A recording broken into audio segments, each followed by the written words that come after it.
Hola, mi nombre es Daniela Estefanía Bolaño Chates, soy estudiante del técnico de auxiliar de enfermería de la Escuela de Salud del Cauca, ESA Cauca. El día de hoy vengo a hablar sobre un tema muy llamativo, que es el sistema reproductor masculino y el sistema reproductor femenino, y algunas de las enfermedades que pueden presentarse tanto en hombres como en mujeres. ¿Qué es el aparato reproductor masculino? El aparato reproductor masculino es el conjunto de órganos y estructuras del cuerpo humano que se relacionan con los procesos sexuales reproductivos del hombre. Está compuesto por distintos órganos como el pene, los testículos.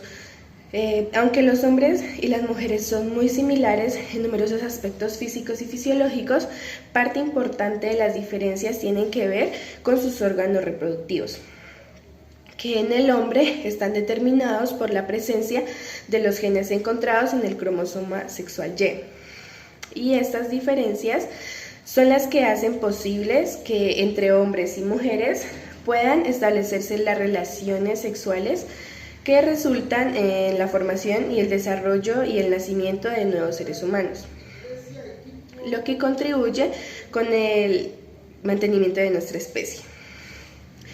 Ahora que ya se sabe qué es el aparato reproductor masculino, voy a hablar sobre algunos de los órganos y sus partes.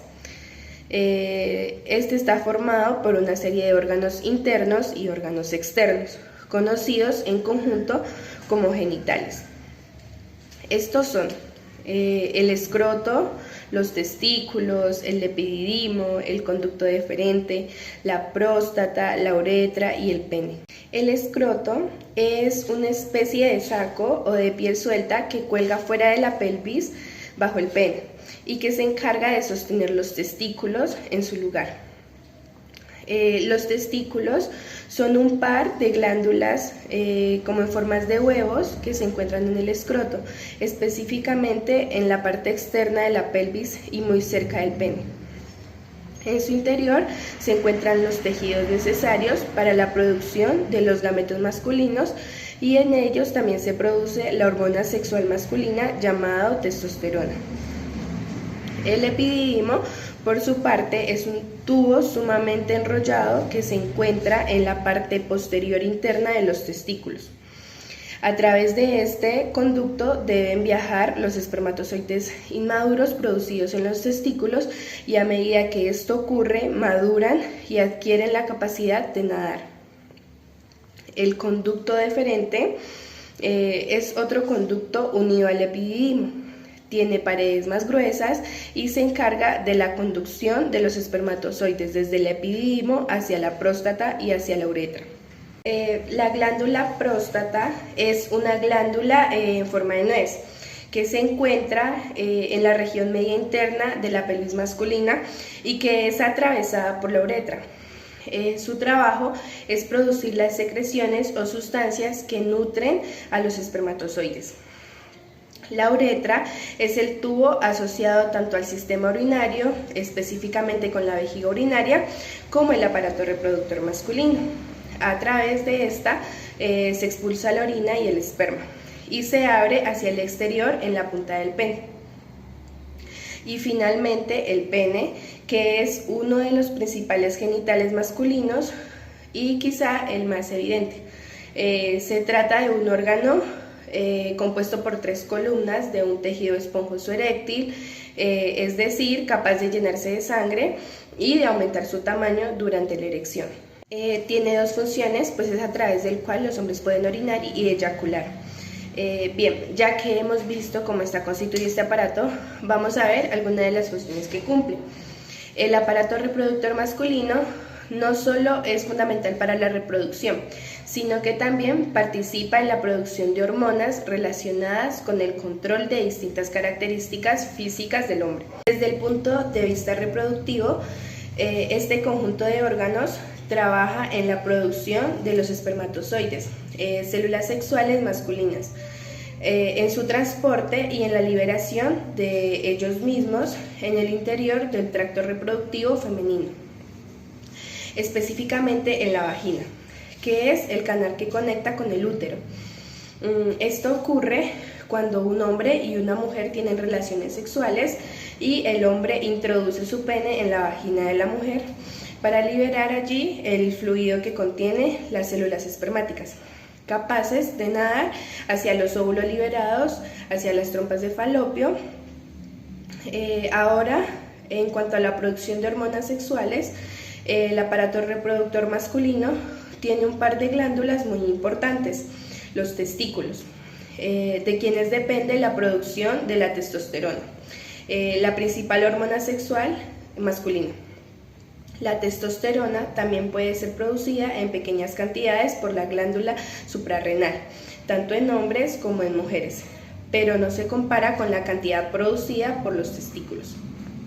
Esta hormona tiene múltiples funciones en el cuerpo humano, incluyendo el control de la libido, el apetito sexual, el desarrollo de los huesos, la distribución de la grasa corporal, la modificación del tono de voz y el crecimiento del vello facial y corporal, la fuerza, el tamaño de los músculos y la producción de glóbulos rojos y el esperma. Pero ¿cómo ocurre esto? ¿Cómo funcionan los órganos del sistema reproductor masculino para llevar a cabo estas importantes funciones? Voy a dar una introducción muy rápidamente. La producción de esperma en un ser humano ocurre por primera vez durante la pubertad, de forma análoga a la ovulación que tiene por lugar por primera vez durante la pubertad femenina.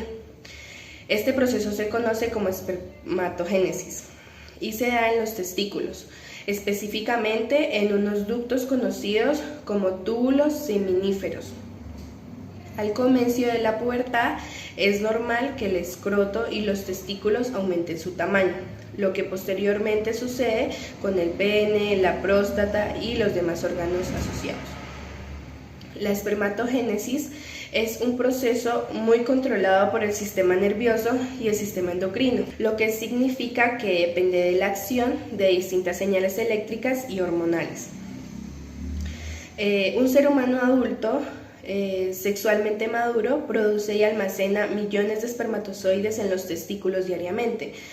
Los espermatozoides son células flageladas pequeñas y muy parecidas a un renacuajo, que van madurando progresivamente a medida que son conocidas. Si un hombre o una mujer sexualmente maduro tienen relaciones sexuales durante la fase y ovulación del ciclo menstrual de la mujer, puede ocurrir la fecundación. La excitación sexual es generalmente uno de los eventos previos a la cópula y en el hombre es necesario por varias razones. El pene se endurece por aumento de irrigación sanguínea y lo que hace más fácil su inserción al interior de la vagina.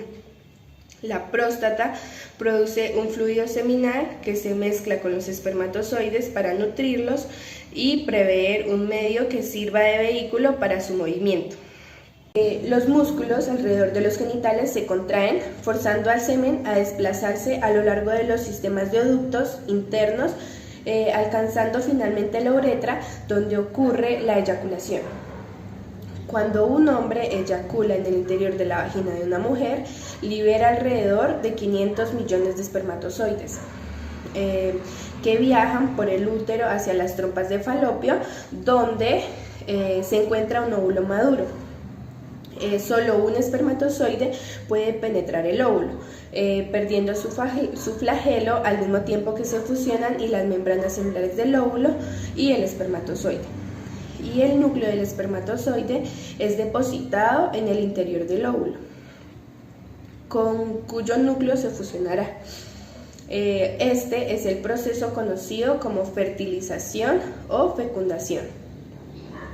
De esta manera es como el conjunto de órganos sexuales masculinos trabajan en conjunto para llevar a cabo un funcionamiento normal, pero como todo sistema corporal puede verse perjudicado y sufrir enfermedades que pueden traer como consecuencia a un mal funcionamiento, así como molestias en los mismos. Algunas de estas enfermedades son la impotencia, que tiene que ver con la incapacidad de obtener una erección adecuada del pene para la cópula, la pérdida del líbido o del apetito sexual debido a desequilibrios en la producción normal de hormonas, el cáncer en los testículos o en la próstata, la dificultad para orinar, pues la uretra funciona tanto en el sistema urinario como en el aparato reproductor masculino. Puede ocurrir por distintas razones, pero una muy común es la inflamación de la próstata. El hidrocele, que tiene que ver con la formación de un saco lleno de fluido alrededor de los testículos, se observa como una hinchazón a los lados del escroto y puede ser bastante molesto, por lo que suele ser removido quirúrgicamente. El varicocele, que es una gran dilatación al recrecimiento de las venas que irrigan a los testículos, así como un retorcimiento de las mismas. Estas se asemejan con las hemorroides, pero ocurren en el escroto y se aprecian como hinchazón o como una bolsa de gusanos que pueden relacionarse con la esterilidad masculina. Pueden darse también infecciones virales como el herpes o bacterianas en los tejidos externos o internos de los genitales, bien sea por mala higiene o por transmisión sexual. Continúo con el aparato reproductor femenino. ¿Qué es? El aparato reproductor femenino es el sistema de órganos del cuerpo humano que se relaciona con los aspectos reproductivos sexuales de la mujer, es decir, con la capacidad que ésta tiene para tener hijos, y se encuentra formada por distintos órganos como la vagina, el útero, las trompas de falopio y los ovarios. Aunque este sistema puede llevar a cabo múltiples funciones, como ya las nombré, la reproducción sexual es la más importante. La reproducción sexual es el proceso por el cual dos individuos, un hombre y una mujer, pueden procrear a más hombres y mujeres al interactuar en un proceso físico conocido como cópula. Este proceso busca acercar las células sexuales de la mujer, conocidas como óvulos, a las células sexuales del hombre, conocidos como espermatozoides. ¿Para qué? Para formar una nueva célula que dará origen a un nuevo ser humano. Aunque la participación del aparato reproductivo masculino es imprescindible para que un hombre y una mujer tengan un hijo, es el aparato reproductor femenino el sitio donde se forman y se desarrolla inicialmente el bebé. Ahora vamos a ver cómo está constituido el aparato reproductor femenino. Está formado por un conjunto de órganos externos y internos. Los órganos, estructuras externas de este aparato, que también se conoce como genitales, como su nombre lo indica, son los que se encuentran expuestos en la superficie del cuerpo de la mujer. Estos órganos cumplen principalmente funciones de protección, pero también permiten la entrada del espermatozoide al interior del cuerpo femenino, lo cual resulta sumamente importante para llevar a cabo el proceso reproductivo. Ahora damos detalles de los órganos internos del aparato reproductor femenino. Estos órganos se encuentran en la región pélvica abdominal de las mujeres e incluyen a la vagina, el útero, las trompas de falopio y los ovarios. La vagina es una especie de canal muscular que se abre hacia el exterior muy cerca de la uretra, un tubo por el cual la orina es descartada. Se encarga de conectar la parte más baja del útero, conocida como cervix, con la parte externa del cuerpo y también se conoce como canal de parto. La vagina permite tanto la entrada del pene durante la cópula como la salida de la sangre durante la menstruación y del bebé durante el nacimiento. El útero o vientre es un órgano hueco con forma de pera formado por paredes musculares. Tiene dos porciones, la cervix y el corpus. La cervix es la parte inferior conectada con la vagina y el corpus es la región superior que se expande para soportar al bebé en el desarrollo. Ahora bien, los ovarios son tal vez los órganos más importantes de este aparato. Se trata de dos glándulas pequeñas, ovaladas, ubicadas por ambos lados del útero, las cuales se encargan de la producción de los óvulos y de algunas hormonas sexuales femeninas. Cuando una niña nace, sus ovarios contienen cerca de 500.000 óvulos, que son todos los óvulos que tendrá hasta la adultez. Y finalmente, las trompas de falopio son 2 tubos delgados que se encuentran en la parte superior del útero y que sirven de túnel para el transporte de los óvulos. Ahora, ya que hemos visto cómo está constituido este aparato, veamos su función. Este aparato cumple muchas funciones en el cuerpo de las mujeres, tanto durante la niñez como en la edad adulta y en la vejez. Una de las funciones primordiales de este sistema de órganos es la de producir las células necesarias para la reproducción sexual, es decir, para la formación de un nuevo ser humano, los cuales se conocen como óvulos u ovocitos. Los óvulos son gametos femeninos, es decir, es la contraparte femenina de los gametos masculinos conocidos como espermatozoides. En los óvulos se concentra prácticamente todo el alimento que nutre al embrión que se produce cuando tiene lugar la fecundación, que es el proceso durante el cual ocurre la fusión entre un óvulo y un espermatozoide. En ellos se almacena la mitad de la información genética que dará lugar a un nuevo individuo. El aparato reproductor femenino no solo produce los órganos, sino que también los ubica específicamente en el lugar donde son accesibles a los espermatozoides, que un hombre introduce en el cuerpo de una mujer durante el coito o la cópula. Asimismo, este sistema de órganos se encarga de la implantación de los óvulos fecundados en el útero y de la protección y nutrición, oxigenación y cuidado del bebé que se va a formar a lo largo del embarazo, que en los seres humanos corresponde a un periodo de 9 meses.